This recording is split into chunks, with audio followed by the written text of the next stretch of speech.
পিটিকা বুলি ক'লে সাধাৰণতে আমি সকলোৱে আলু পিটিকা খাই ভাল পাওঁ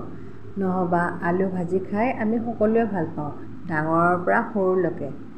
আজি সেয়েহে ভাবিলোঁ পিটিকা ৰেচিপি আপোনালোকৰ লগত শ্বেয়াৰ কৰোঁ আমি সকলোৱে আচলতে পিটিকা বনাবলৈ জানোৱেই তথাপিও ভাবিলোঁ আপোনালোকৰ লগত শ্বেয়াৰ কৰোঁ প্ৰত্যেকটো বস্তু আচলতে আপোনালোকৰ লগত শ্বেয়াৰ কৰি মোৰ বিৰাটেই ভাল লাগে সেইকাৰণে আচলতে শ্বেয়াৰ কৰোঁ এতিয়া আলুখিনি আগতীয়াকৈ বইল কৰি লৈছোঁ একেবাৰে সাধাৰণ পিটিকাই বনাইছোঁ যিহেতু ল'ৰা ছোৱালীয়েও খাব পাৰে সেইটো হিচাপত বনাইছোঁ আলুখিনি মই পিটিকি লৈছোঁ বিশেষকৈ তাত মই নিমখ আৰু বিশেষকৈ